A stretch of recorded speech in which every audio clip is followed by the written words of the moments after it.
what's going to happen today is I want to answer a query of Alan last time.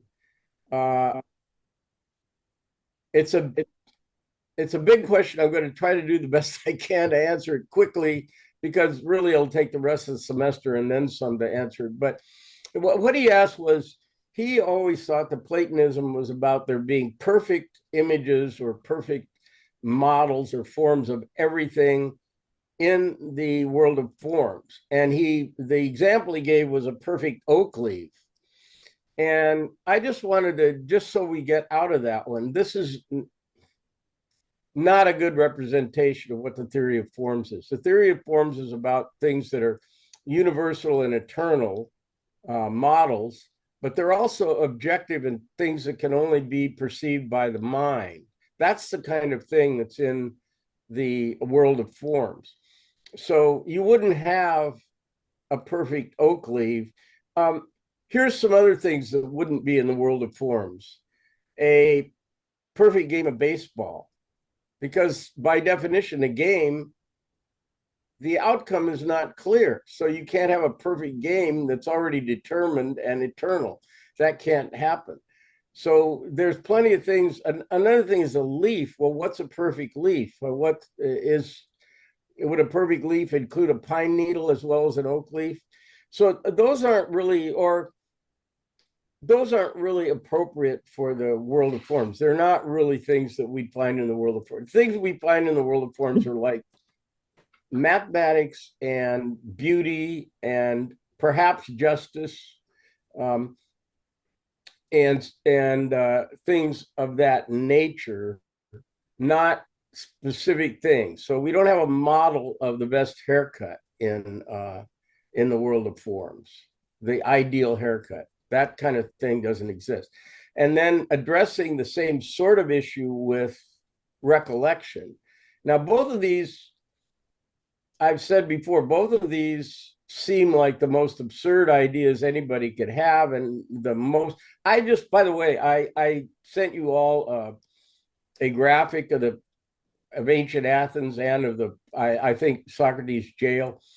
And when I did that, now YouTube, of course, the algorithm sends me a bunch of crap about Plato. And when I say crap, I'm not exaggerating. I couldn't believe I just had to tune into a couple of lectures on Plato, and I couldn't believe how ignorant they were. But they were young people, like some guy who had an English accent, but he was only about 30. And I thought, well, okay, fair enough. But man, don't put this stuff online. It was idiotic. But anyway, in the world of recollection, but to be fair, that's the way it looks the first time you look at it. You look at Plato and you go, what's this crap? I mean, even Wittgenstein thought it wasn't worth pursuing. He thought it was on the face of it, just superficial, which begs the question of how Plato's stuck around for 2,500 years and people still think he's one of the big guys. Anyway, the ridiculous world of forms. Yeah, is there a perfect haircut? No, that doesn't exist in the world of forms. And then the other thing is in the world of or the mode of recollection in learning something. Well, how can I recollect, for instance, all of your names? Is that something I could recollect from a former life? I don't think so. None of us were alive. You weren't alive either. So how could I know your name from a former life? So it's easy to make fun of the doctrine of recollection. What Plato has done is said, look, we have this mystery. This slave boy can do this. And I've tried to explain why I think that even if you say Socrates was leading him on through the whole thing, at one point in the evolution of critters on the planet, somebody figured it out. How did they figure it out? That's what Plato's question is. And the answer is we don't know. Nobody knows, including Plato. And so what does he do? He tells you a myth. Well, it could be. And so you're not going to find a perfectly symmetrical, consistent system out of Plato. If you want that kind of thing, you have to look at a religion.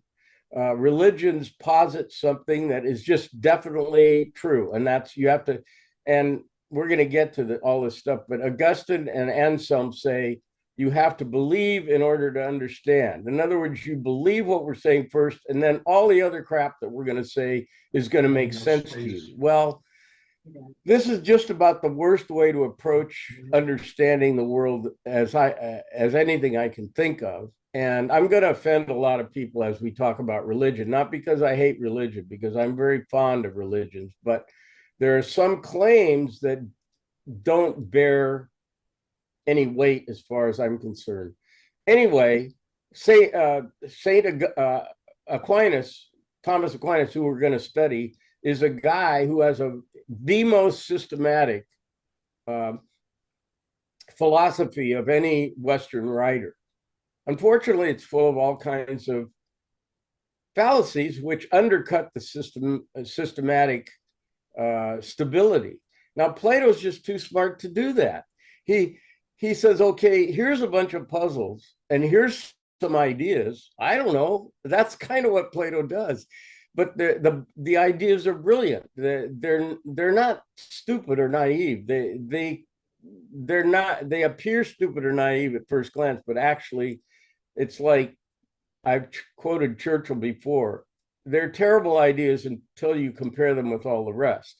So anyway, to answer or respond to Alan's thing about the specific perfect oak tree, no, that's just not what Plato's up to. And if it were, he wouldn't have lasted more than a week or two rather than 2,500 years. That's one thing I wanted to address. And it's too bad, Alan. I know he's not going to be here today, but I have to move along with this stuff anyway. We have to just keep plunging forward.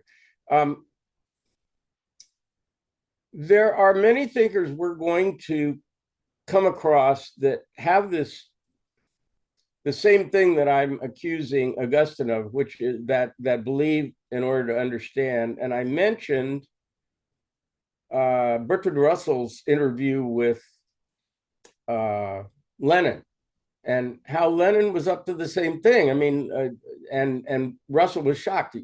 He said he asked him something, and Lenin just referred to the scripture, Marx, and that was the end of it.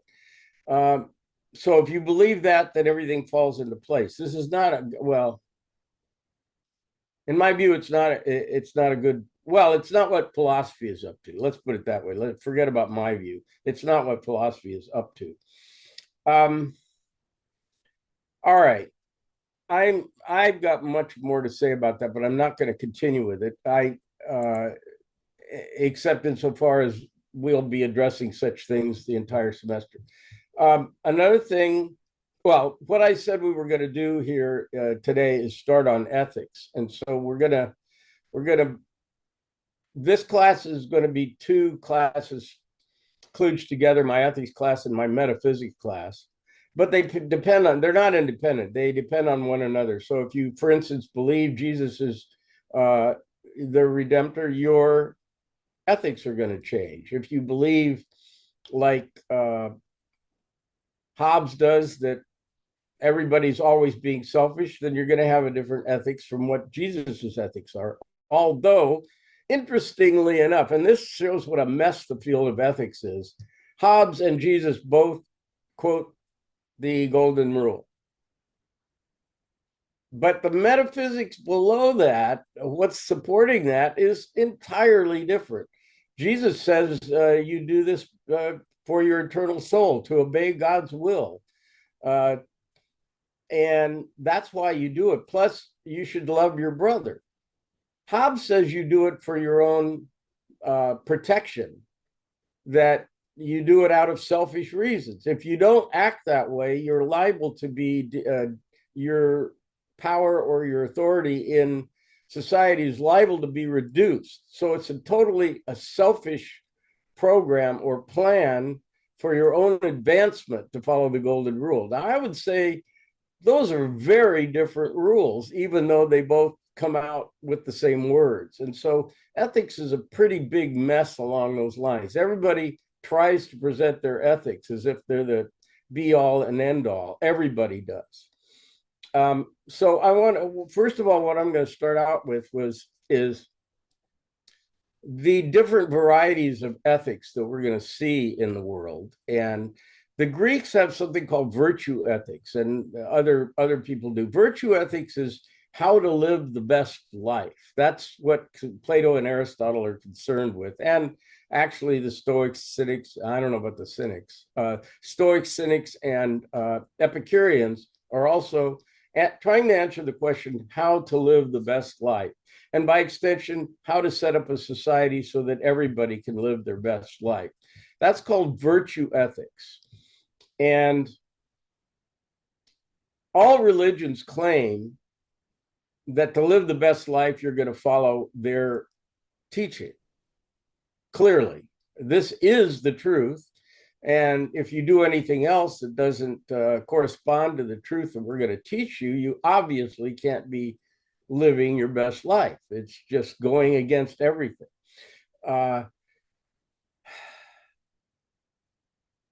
Yeah. So all religions are going to be,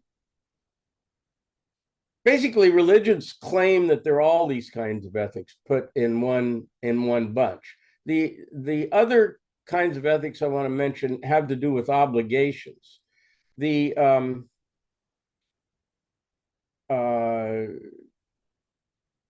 religions aren't primarily usually concerned with your obligations to others. They're more concerned with your obligations to God.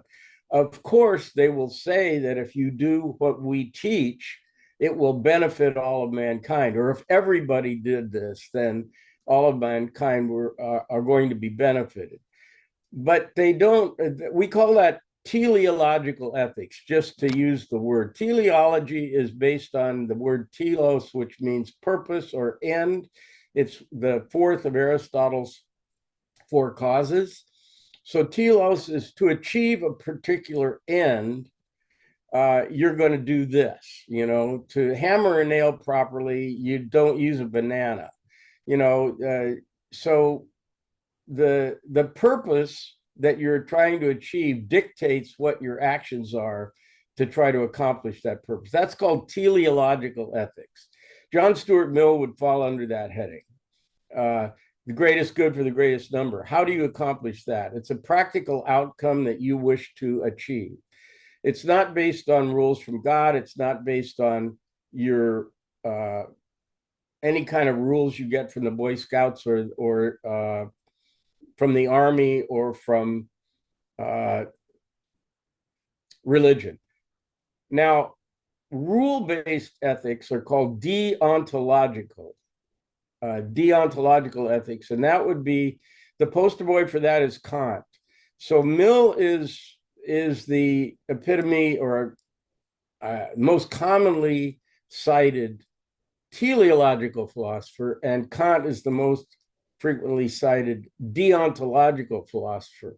Now, all religions are deontological. In other words, if you want to obey God, you will abide by these rules. These are the rules. It doesn't matter what the outcome is. Jesus doesn't talk about how to improve or decrease the income disparity. It's not like there wasn't any income disparity in Rome, but that's not what Jesus was up to. And in the case of Jesus, we call his ethics eschatological, which means to do with the end times, Judgment Day.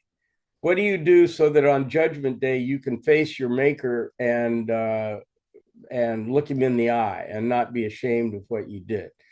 Those are called eschatological ethics, and they're deontological. Have you followed the rules? Have you been a good Christian? And so those are some categories of ethics. It's a huge mishmash because, for instance, Hobbes, for example, says, if you read the Leviathan, it's all about this thing about, and we're going to look at him in some depth. The Leviathan is about how people are all acting selfishly.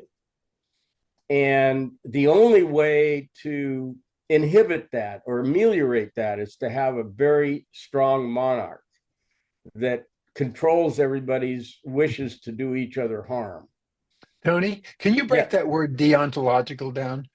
how Can it I what write it it's down? I could spell it or, out. or just break it down in terms of Oh, oh. what those syllables mean. Well, D means from, and on means rule, I think. And then logical just means study of. I I think it's aunts is the eventual Greek root. It's a Greek root. And then teleological is from, like I said, Aristotle. So telos and then logical. Yeah, the deontological thing always confused me because of ontology. I don't think it's from the same root, Yeah, oddly enough. yeah. Uh, but I can't be sure of that. We need Nietzsche in the room. He's a Greek philosopher, uh, a Greek philologist. Um, so, and then eschatological, do you need that? Es, okay, eschatology has to do with the end times. All right. So the thing that makes ethics so messy is just every system will claim that, oh, I was going to finish with Hobbes. Hobbes, that's the picture of mankind he gives you, that we're just a bunch of animals that are trying to dog eat dog world, basically. That's the world Hobbes presents to us. And he says the only way to cure this is through a strong monarch that'll whip your ass if you do anything against any of the other citizens. I'll talk about this in greater detail. But then at the end of the Leviathan, he talks about how this is all consistent with the Bible. Yeah. I mean, come on, Hobbes. What are you trying to pull here? It's not consistent with the Bible at all, in a variety of ways. The only consistency would maybe be that we're all sinners. Okay, we're all selfish, but that's really not this. They're not saying the same thing there. The Bible and Hobbes are not saying the same thing about sin. So we will be covering all of these things in more detail as we move along.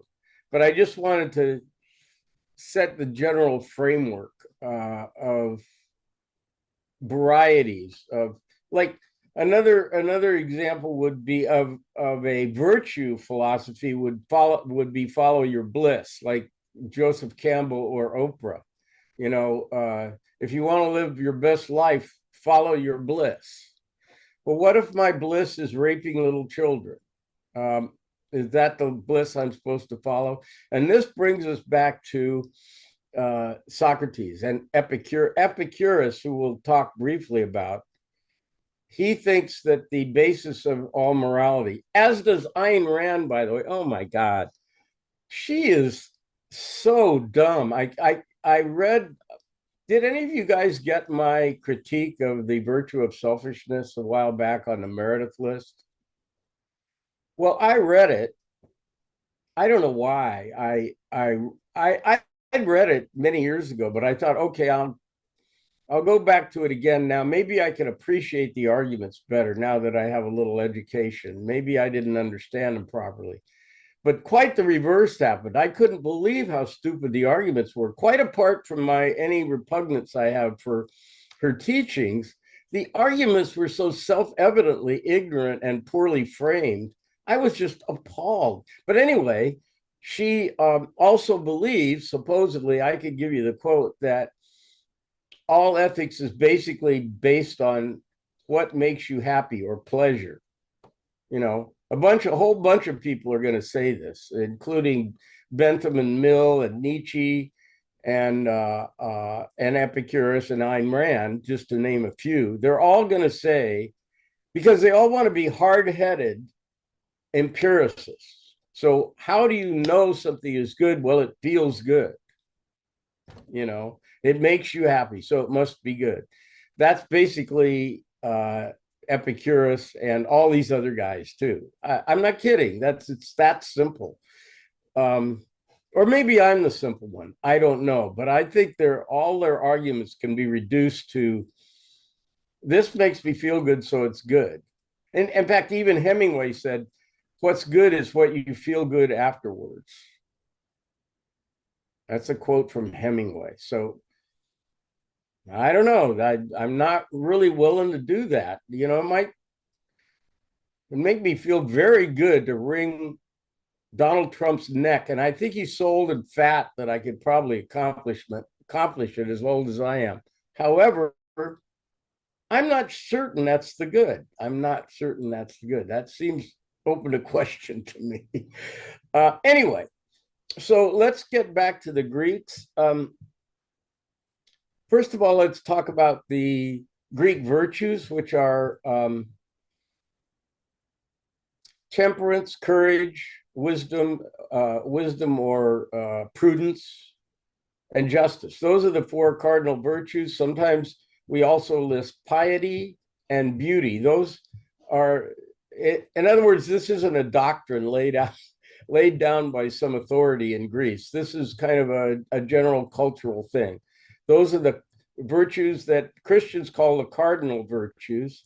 In other words, they're not based on teachings of the Bible. They are, or any religion, they are supposedly things that will lead to a virtuous life. And again, I said before, virtue in Greece doesn't mean you're nice and empathetic and do good for the poor. It means that you're living a full life. You have those qualities. That's what makes up a full life, is having the qualities I just mentioned: courage, prudence or wisdom, justice, and temperance. Those are the virtues. And I think they're good virtues. I don't have an argument with that. Plato also has a doctrine called the unity of the virtues. Actually, I don't know if he ever calls it that, but the tradition calls it the unity of the virtues, meaning that you can't have any one of the virtues without having all of them. So an example I often use is Bill Maher got fired from, what is up with that guy? Bill Maher got fired from, what was he on? He was on some network, and he said this. He said, you can accuse the 9/11 terrorists of a lot of things, but you can't accuse them of being cowards, right? And that really pissed a lot of people off. Well, why did it piss them off? Because we don't like to associate bravery or courage with a cause that is not just. So in other words, you can't really be courageous in service of a cause that is an unjust cause. So to be courageous, you also have to be just. And well, I think the same thing applies in the opposite direction. You can't be just unless you're courageous enough to say what you believe and say the right thing or do the right thing when it's necessary to do the right thing. Then you're not just, you're a coward. All right, so then temperance, I think that's kind of an obvious virtue, to not just fly off the handle and kill people because you're mad or whatever you're doing. You can't be just if you're intemperate, and you can't be courageous if you're intemperate, I think they would say. And then Aristotle's going to try to define this by, I find myself using that phrase, Aristotle's going to try to. Some people would say he succeeded. He's going to try to define, say, temperance as a mean, or courage as a mean between two extremes. And so if you're just a coward, and I mean, in other words, if you're scared to do everything, you're scared to go out the door, you're scared to go to a party, if everything scares you, that's just too far. But on the other hand, if nothing scares you, like jumping off a cliff, like you see in Butch Cassidy and the Sundance Kid, if nothing scares you, you're an idiot too.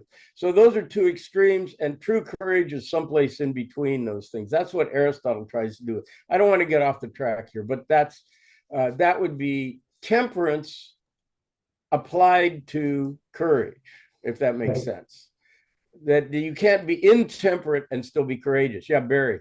Well, okay, so what about someone who is in a war situation and exhibits an act of courage in that situation by, rushing toward the enemy to annihilate him? How is that a temperate? How could that be temperate to do that?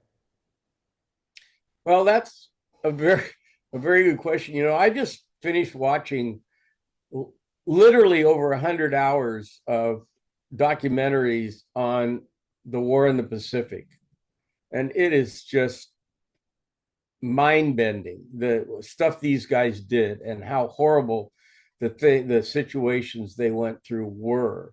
And there's a lot of stories like that. Guys doing something they know is going to result in their death. There's no question about it. But the Japanese did it too. That's what a kamikaze is. And they didn't just do kamikaze attacks with planes. They also did them with people, where they all knew they would get killed. But it was like banzai, and they were going to go attack a superior force, and they knew they would die. Every one of them would die. And the same thing is true of the Spartans at the Battle of Marathon. So Barry, that's a long way of saying I don't have an answer for I don't have an answer for you, but I think we know. You know, is Evel Knievel courageous? Is that the same thing as being courageous or brave? I don't know. You know, he's making reckless choices in the interest of what? Being famous or getting rich or something? Yeah. Is that why he's doing it? Then I would think that it wouldn't quite match up to what we'd want to think of as courage. It seems like when you say that you have to have all of those qualities in order to have any one of them, you have to have all of them. That begs the question of forces you to go and define those qualities more carefully, so that there's a way to show that they can all be possessed simultaneously. Right, and that's what Aristotle did with the golden mean. You know, the medium between the two. It says on the, by the way, I didn't mention this, on the Temple of the Oracle at Delphi, it says nothing in excess. And this is often translated as moderation in all things. That's on the temple. It's not something Plato said, but this is something Aristotle tried to define. And moderation in all things, I always like to say moderation in all things, including moderation. But Aristotle tried to define just what you're talking about, Barry, by saying it's a mean between two extremes. But I think we can find exceptions to that rule, where, I mean, like the ones you mentioned, or the ones in fact, Barry Goldwater, what did he say? He said, it was something, it's probably his most famous quote. It was something about moderation in the service of freedom is no virtue. Extremism. And extremism, yeah, that's Barry Goldwater, and he's kind of saying the opposite of what Aristotle's saying, is that there's a time for extremism. Anyway, so no, Barry, I don't have an answer for you. I don't have a good answer for you.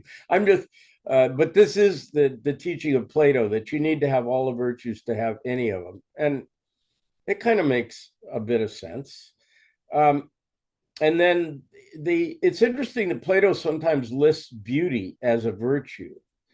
And I don't know what to make of that. He doesn't explain it when he just says these are the virtues. And beauty, the only way I can associate that with the rest of Platonism is by what we were talking about with Laura last time, which is the beauty of mathematics, the purity and beauty of something that's done to a perfect and elegant style, in a perfect and elegant manner. That, I think, is what he means by beauty. I don't think he means the foxiest girl is there. However, that's an interesting thing, that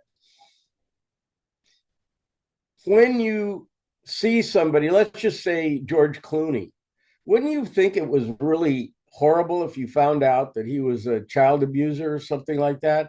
Because the fact that he's handsome and so dashing and charismatic, it would be extra horrible if you see Charles Bukowski being a reprobate, that's one thing, but George Clooney would be that much more shocking. So I think the Greeks, like us, we expect our heroes to be at least somewhat good looking, although I'm not sure that applies to Monk. I'm trying to think or Columbo. I'm not sure. Anyway, it's curious to me that he includes it, but it isn't inconsistent with Plato saying that the ultimate form is the form of the good, and the good. And Keats said, truth is beauty, beauty, truth. That's all you know on this earth and all you need to know. That's into Ode to a Grecian Urn. I paraphrase. I'm not sure that's word for word what he said. Very close, though. So that's kind of a Platonic notion, I think. Now, another aspect of Plato's ethics is the idea that it's a matter of knowledge, and Plato never says this, but to know the good is to do the good. In other words, if you, and I kind of am fond of this, if you do something that you know, or you say later, I knew it was wrong, but I did it anyway, I think I'm justified in saying I don't believe you knew it was wrong, or else you wouldn't have done it, because the fact that you did it is evidence that you thought it was the right thing to do, and you can't undo that. Again, I associated this with existentialism, but anyway, it is definitely true that Socrates thinks that all errors in virtue are intellectual errors. In other words, you've made a misjudgment. You haven't understood what you should have understood in order to do that. However, Socrates often will refer to a divine, like at the end of the Meno, it's such a train wreck. You don't know what's going on there, but he refers to divine inspiration for leaders and something he calls right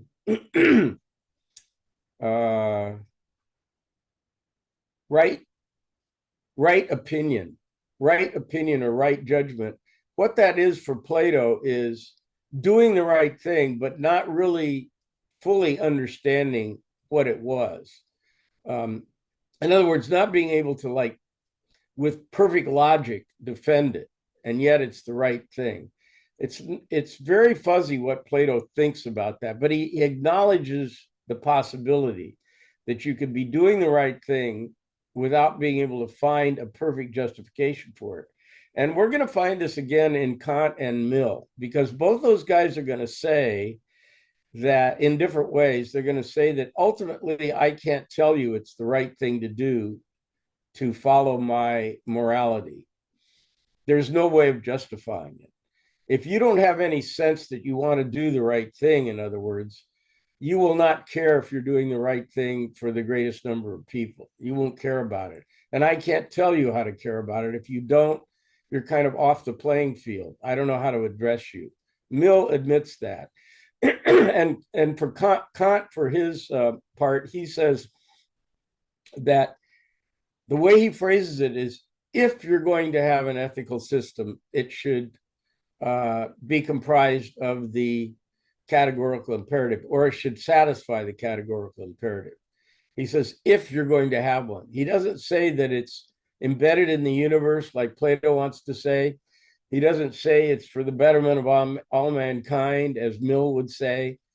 He would say it's just logically inconsistent to violate the categorical imperative and at the same time claim you're being moral.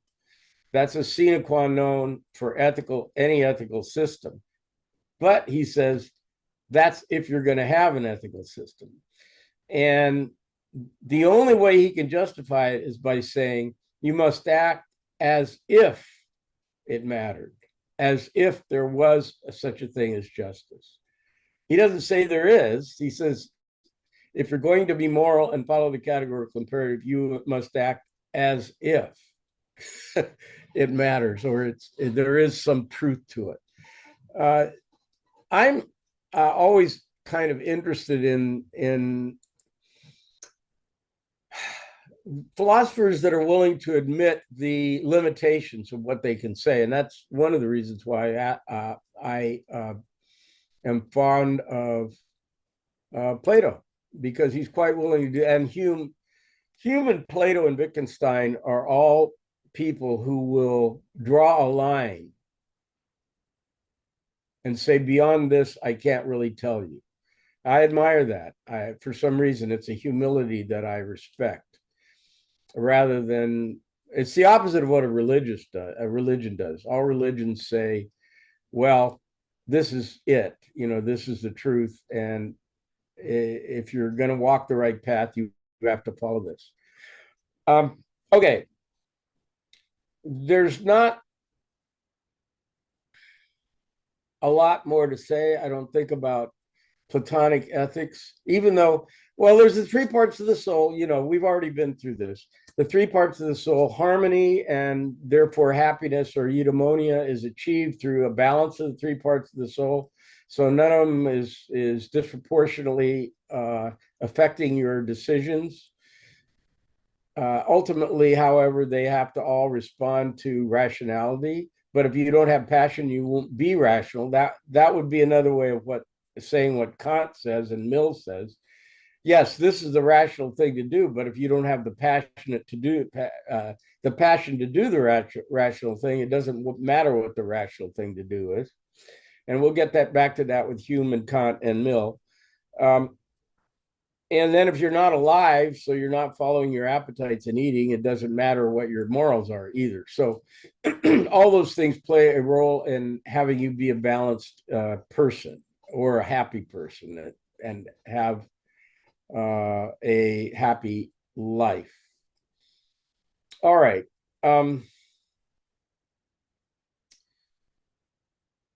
Any questions about that stuff? Any of that stuff? It may be disappointing to you that Plato doesn't give us a hard and fast rule, but I don't find it disappointing. I find he examines all the paths that you can take and goes, I can't really lay down the law here.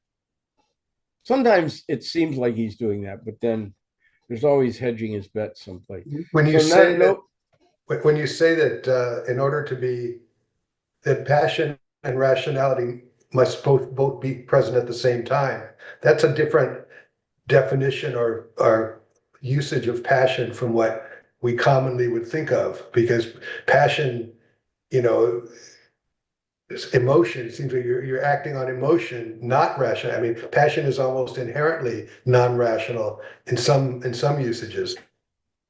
Well, okay, that is a more common way to do it, and that would be how Aristotle and Thomas Aquinas deal with that.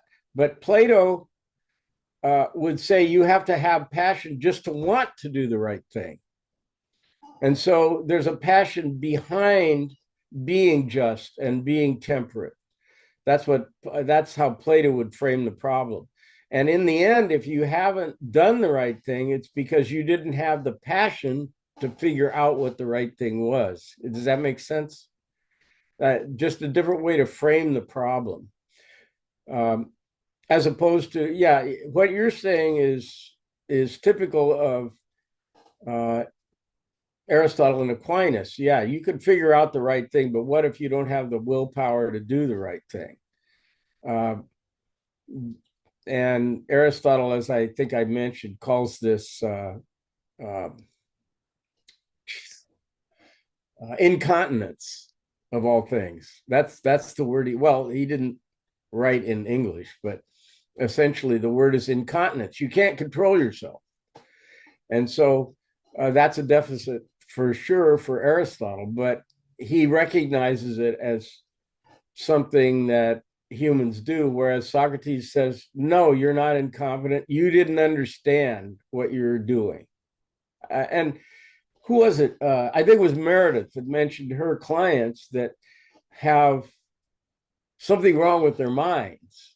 And so they don't, and this is a legally recognized kind of thing. If you're incompetent to stand trial, it means you really don't know the difference between right and wrong. And I don't think Socrates is addressing himself to that. And I don't think Aristotle is addressing himself to that. He's assuming you're a solid citizen, a normal person. You're not psychotic. You're not a psychopath, and you want to do the right thing. And Socrates says if you don't do the right thing, it means you didn't have the will, and so you didn't understand it. You made a mistake. And Aristotle and Aquinas don't say that. They say, yeah, well, we're sinners. I mean, if you're Aquinas, you would say, well, we're all sinners. None of us are perfect. Okay. Any more stuff on ethics, on the Platonic ethics? It's not that all that helpful. Although, like I say, I am fond of the idea that if I do something wrong, it's because I didn't understand what the right thing was. I'm fond of that idea. That's the best I could say about it. Ethics is really Wittgenstein. Even a guy like Wittgenstein, who's very hard-headed, I mean, very analytic. He says ethics and aesthetics are one and the same. And in other words, just a matter of taste. I don't go along with that. I'm more of a Platonist that thinks we know what the right thing is somehow. But that's what Wittgenstein says. So no less a thinker than Wittgenstein subscribes to that position. I think he's wrong, but we will probably not get to that. But those are the Platonic ethics. So one last question, Tony. yeah. Back to Socrates' demon, as you described it, the voice in his head. When you first described that, it sounded to me like a conscience, similar idea of having a conscience, that there's this voice inside you that, you know, kind of guides your behavior. So I'm wondering if that aspect of Socrates' mind has anything to do with this question about, you know, ethics, because, you know, isn't a conscience kind of a way of saying, well, you know, I acted a certain way, but I have a bad feeling about it. And maybe I didn't really fully understand it, or, you know, maybe I shouldn't have done it. I mean, that seems like that gets to ethical issues. Well, now the demon, by the way, is his word for it, not mine. Right. And I don't think I can't think of him ever spending a lot of time actually discussing this in detail. But what he says it specifically on before his speech in the Apology, or concerning his speech in the Apology, that his demon didn't tell him not to do it, so he thinks it's okay. So that I would say, if I could try to kludge this together with the rest of Platonic thought, I would say that this falls under the heading of right opinion. In other words, Socrates may be not able to say, like somebody in this class raised the issue of whether Socrates intended to be, it's like death by cop. Did he intend to be convicted? Did he intend to be executed by the state to set an example? I think that's unlikely. I think what he intended to do was not back down. And his demon didn't tell him to back down, didn't tell him he was doing the wrong thing. And that's the best he could do. You know, maybe an argument could be made against that. Maybe like you might be able to come up with a utilitarian argument about how Socrates should have decided that his continuing teaching in Athens, as opposed to his death, would have provided a greater benefit to the citizenry of Athens than his death. You could come up with an argument in favor of that. He doesn't bother to do that. He doesn't say, his argument is a bit of a Kantian argument, but it's a little bit, in other words, he says, look, I obeyed the laws of Athens my whole life, and they have treated me well. And I'm obliged to them for the happy life I've led and the absence of, I don't know, crime or some kind of attack from other sources. I've relied on them, and so it would be untoward of me now to do something opposed to the laws, since I've benefited so much from them. That's just kind of a way of justifying it. But that's when Credo, after the trial, when Credo comes and offers him an escape, that's what he says. I don't know. It's a good question, Barry. I'm just going to say it falls under the heading of right opinion. I don't know how it could be justified exactly, or you could think of arguments on both sides. Any other things? Yeah, Tony, Yeah. is there a modern thinker or thinkers who you think best develop these Platonic notions of ethics? Where's all this gone since Plato to the current? Well, it's an obvious question. You want to think that there's been some progress, but I don't think it's the case. If you look at Plato, you're going to be doing as well as any modern thinker can do. In the 20th century, just to approach it from that angle, we have a variety of a mix of rather disappointing ethical approaches. One is deconstructionism, and deconstructionism is just saying, well, what's right is whatever anyone who is powerful says is right. Essentially, it's kind of a Marxist thing that our values are influenced by corporate interests, and that's what makes us think the way we do. That's one approach, which Plato has already covered. That the interest of the powerful, that's what Thrasymachus and Callicles are going to argue, and the Gorgias and the Republic. They're going to say it's the interest of the powerful, and that's how it works. And to say otherwise is to be naive. That's one school of thought. Another school of thought is the approach of the analytic philosophers, who try to figure out how they approach is they say, how are ethical terms used? How are they used? Let's figure out how they're used, and that will tell us what they really mean, not what we think they mean. Like the Platonic idea is to discuss them until you figure out what they really mean. But the analytic philosophers, the linguistic analysts, they just say, well, see how they function in everyday conversation. That's also just not a very satisfying. Neither of those things are very satisfying to me. Although, they both have points that are worth evaluating. But I'd like to tell you, Bill, that there's an answer, and there isn't one, and you just have to kind of pick something that feels right to you. And what I would say is that implies you know what's right, which brings us back to Meno's paradox. How do you know it's right? You have to know it's right to pick one that's right. And Plato would just say, you recall the good. So just about, all paths lead back to Plato, I'm afraid. It took me even longer to discover that than you just keep reading all the philosophers and you go, wait a minute, Plato already covered this. And you keep doing that. And that's why Alfred North Whitehead said that Western philosophy is best considered as a long footnote to Plato. It's not inaccurate to say that. At least that's my view.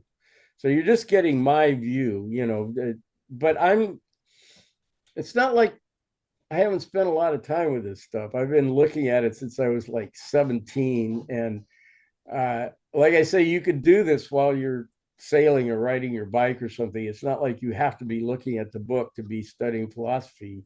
You think it over. Does that make sense? Did that teaching or that doctrine make sense? Tony, I'm sorry I don't have a good answer for you, Bill. How do the existentialists? What is the existential approach to these ethical questions? It depends on the existentialist. Sartre became a Marxist. Heidegger was a Nazi, an unrepentant Nazi, but he says that the idea was to live authentically. And I think that's the closest I could come to a broad definition of what Kierkegaard and Sartre and Nietzsche and Heidegger and others. Those are guys that we think of as the existentialists, and in literature, Camus. Um, and that is to live authentically. The other thing, the little slogan of existentialism is existence precedes essence. And that means that there isn't any good that's out there that's already predetermined that you need to comport yourself according to. You make up the good in your life by your actions. And that's, again, what Hemingway says, which is, you know what's good if it makes you feel good afterwards, which isn't much help. None of this is much help. But the existentialists, I think, will agree with Socrates that your actions determine what you are, or evidence of what you believe, not what you say. That's also a cliche, believe what I do and not what I say, or vice versa. But the existentialists, by the nature of existentialism, they can't claim that they know the good, or they can't claim they know the right thing. Nietzsche has a set of values that are, represented by the Übermensch, the will to power, and we'll be getting to that. And it's easy to hate Nietzsche, that's for sure. It's easy to think that he's just a proto-Nazi and said all the most horrible things you can say. However, there's another way to look at it, and that is that these harsh judgments about weakness should be directed only towards yourself. And I think that's what Nietzsche does. That's how I read him anyway, that you should be hardest on yourself. And when he disparages weakness of any kind, he's talking to himself. He himself was a physically weak person. In other words, a sickly person. I see Doug's got something up here. Did you, you got a couple of websites. What are those for, Doug? There are a couple of YouTubes about various, there's one is about existentialism. And the other one is Oxford philosophy. Go ahead. Yeah, no, they're just, they're amusing more than anything else. I came into philosophy through the door of the existentialists. I wouldn't be sitting here right now talking about a philosophy. It wasn't for them. And they, the existentialists and like guys like Hegel inspired me to follow this route as if it was going to lead someplace. And where it led was eventually back to Plato. And so my personal feeling about my own development is that those guys have become part of my thinking, and they are, I don't even discuss them anymore, because Elizabeth Anscombe, who's a 20th century interpreter of Wittgenstein, one of the big ones, she says the existentialists are wet behind the ears. And I think she says that because, to quote another great sage, Evel Knievel, you should have made your peace with God by the time you're 30. And that's kind of how I look at the existentialists. I really needed to study those guys because they throw cold water on the big thinkers of the past. On the other hand, you got to get over that, because that's where the meat and potatoes are. Stephen Erickson from Pomona said, you cannot be a full human being unless you've been a romantic. But if you remain a romantic through your entire life, you also can't be a full human being. So I kind of look at the stage of my life when I was enamored of the existentialist as a romantic stage, where I was, Sturm und Drang, man against the world, that kind of passionate thing. And the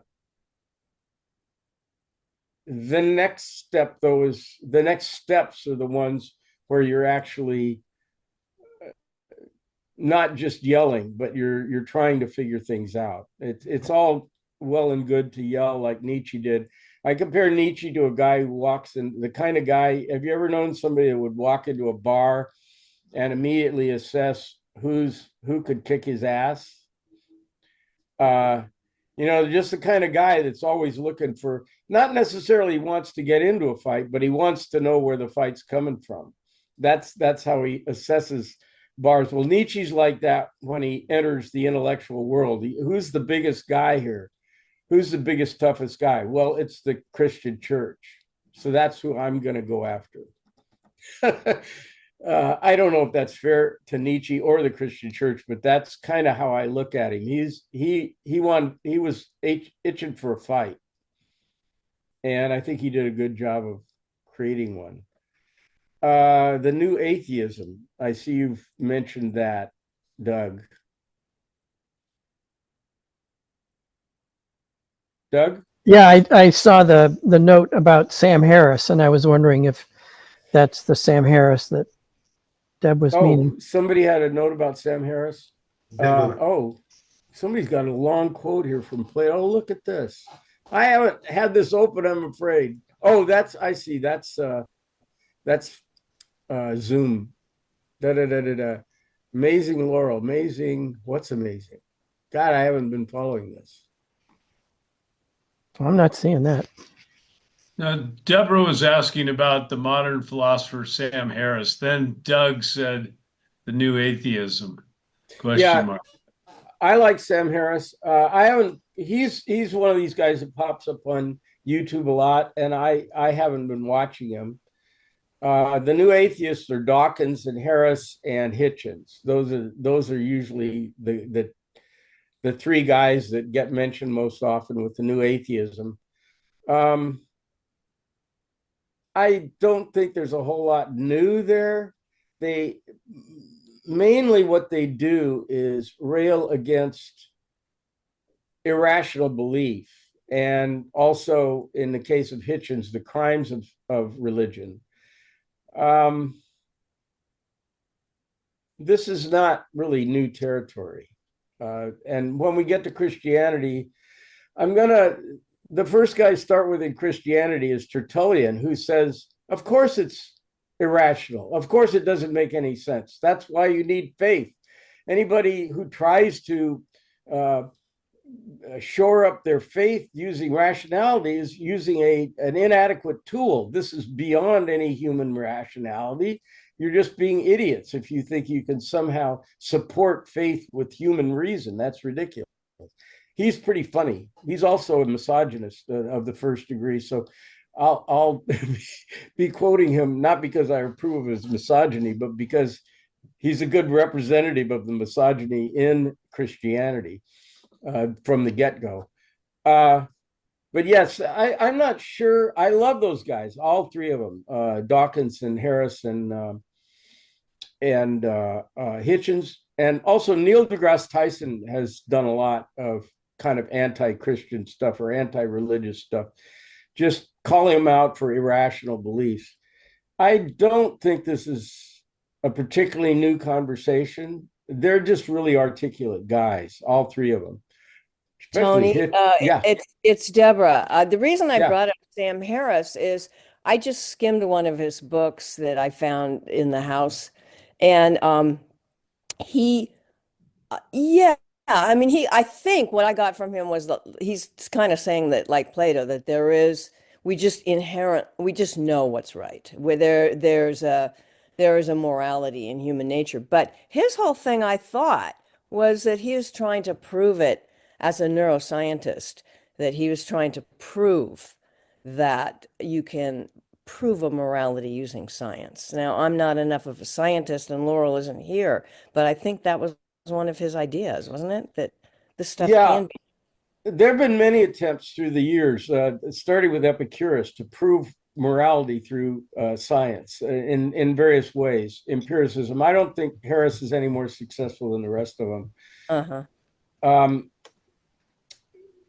Just for example, you could argue that on the basis of utilitarianism, you could argue that there's an inbuilt instinct for us to create a world where everybody is happy. And that is an instinct we should pay attention to, and then we should rationally figure out what will make everybody happy. I think that's a fool's errand, but trying to figure out what will make people happy. Usually, we'll get to this. Utilitarianism is applied upside down. What will make the most people unhappy? That's usually what we worry about. Like, what will cause the most disease? What will cause war? Because you can't tell what will make people happy. Right. But anyway, what I was going to say is Augustine could just say, if every human being was happy, it would be an illustration of how godless they are.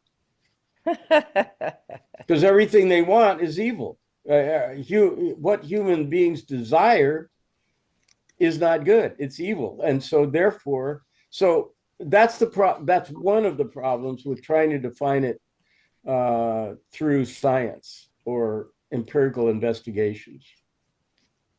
Got it.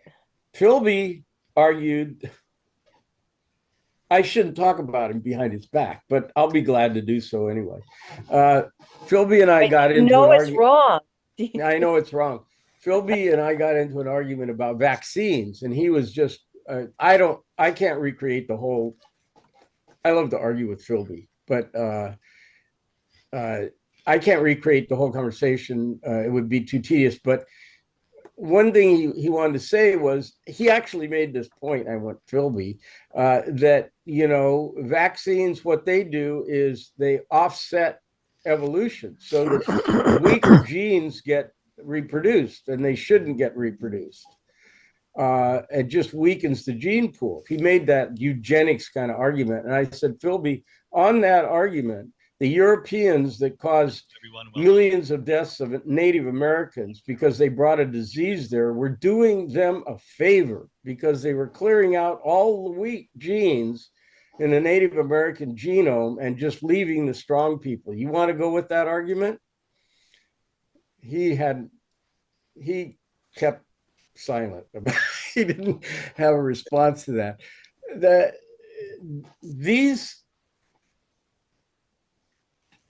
The louder somebody says a solution, like Harris or Hitchens, I would love to argue with those guys. Hitchens had an argument with Tony Blair. I don't know if you ever saw this, but Hitchens was attacking Christianity and Tony Blair was defending it.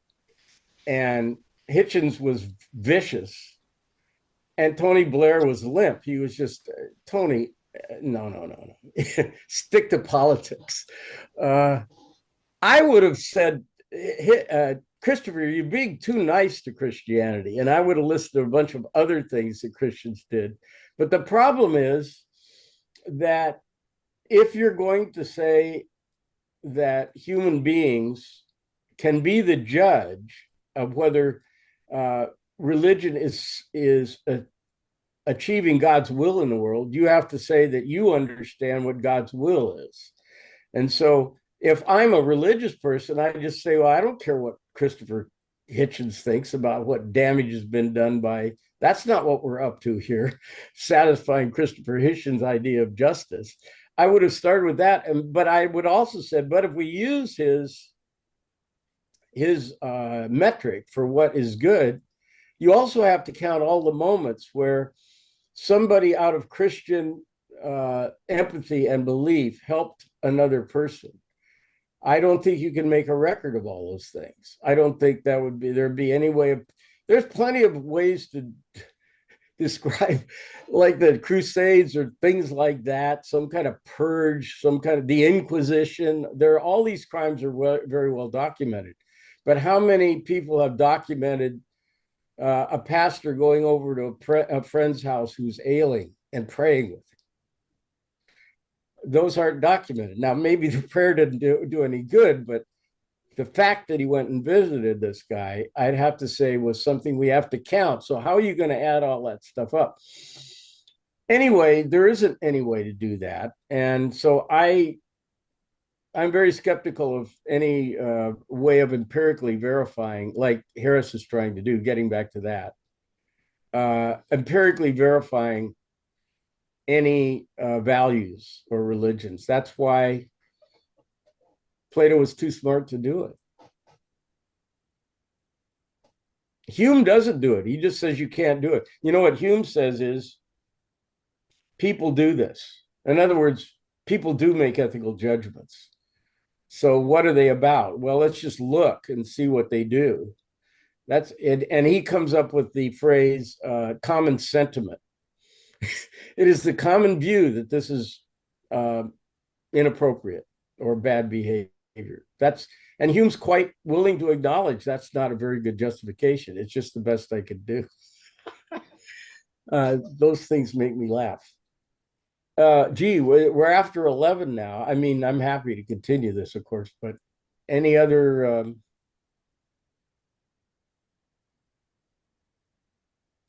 if you want Tony, to talk about one thought in talking about science-based ethics and so forth, and it's not to say that I can prove anything, but a way to look at that that's consistent with science is to say we human beings are very social animals, and you look at behaviors of social and non-social animals, they're different, and we associate in our families, we associate in our communities, we associate in our societies, and that those ethics really are sort of inherent to the way we operate as an animal.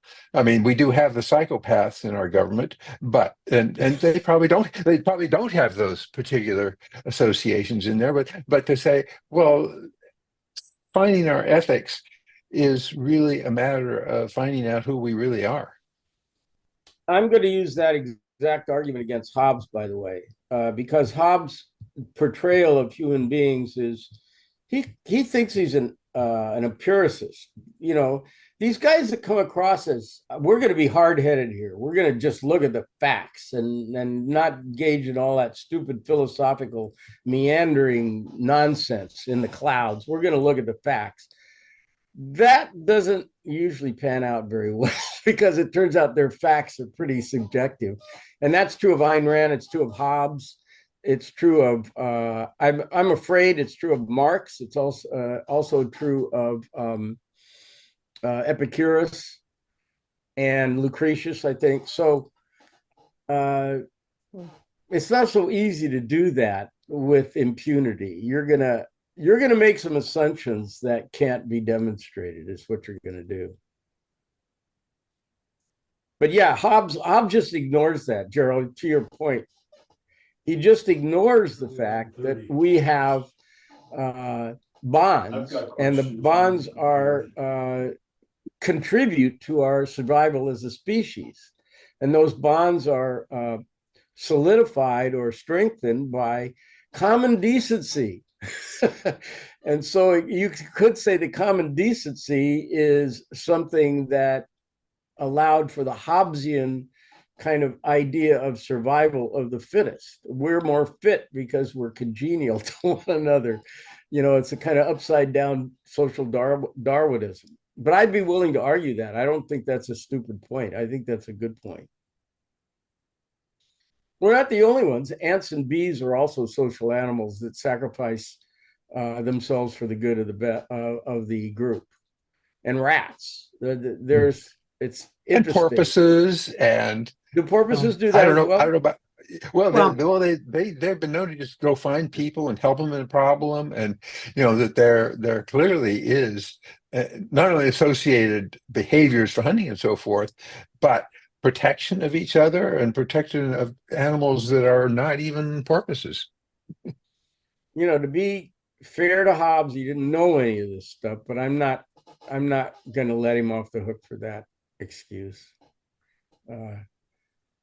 Because he claimed he was basing it on facts, on hard observations, unsentimental observations. That's a big thing with Ayn Rand, is how she's not being sentimental. Oh my God, what an idiot she is. I shouldn't say that because it makes it sound like I just have an emotional reaction to her. But my emotional reaction is to the lack of care she puts into her arguments, more than the fact that I don't think that laissez-faire capitalism it's not that. And I'm not making a value judgment about her conclusions. It's her methodology that I find repugnant. I'll tell you what, we've gone an hour and 15. Maybe we've gone long enough today. What we're going to do next is I think we've gotten to as much as we're going to do about Plato. So next time, what I'm going to do is try to, as if we haven't spent enough time on him, I'm going to try to summarize the whole thing and the points, and then the bullet points, and then suggest, let's say, alternatives to Plato. Not so much criticisms, but ways in which maybe he can't account for things that he thinks he can account for, or things like that. But bear in mind, he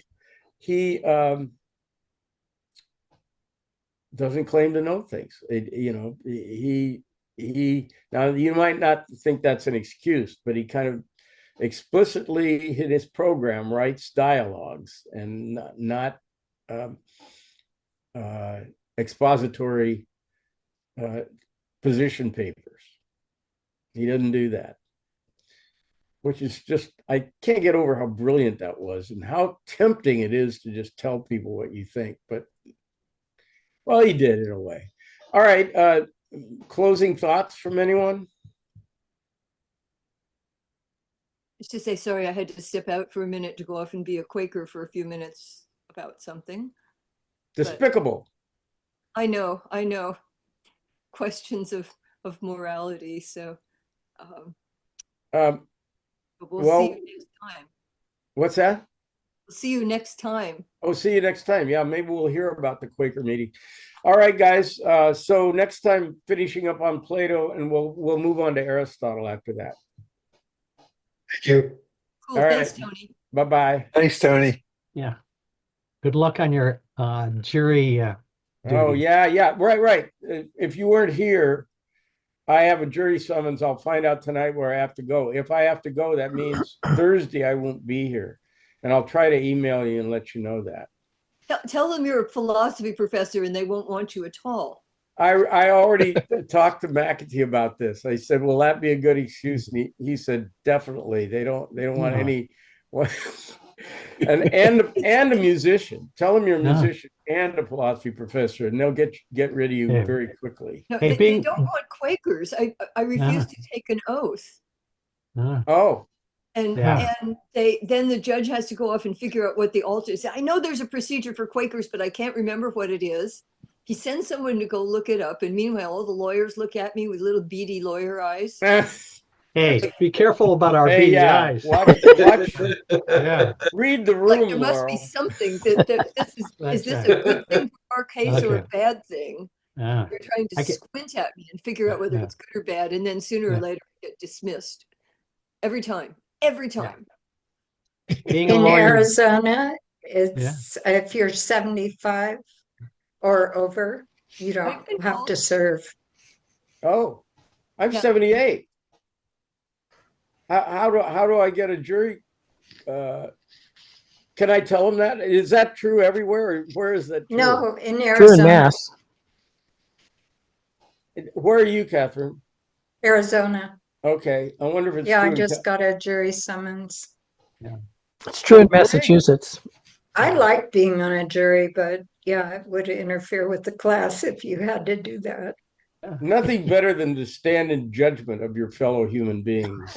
yeah. What could be more pleasurable than that? It's one of the most venerated parts of sailing. Also, well, thank you, Catherine. I'm going to look that up. Maybe I don't have to be there. I know. I didn't know how I was going to get out of it, but there it was.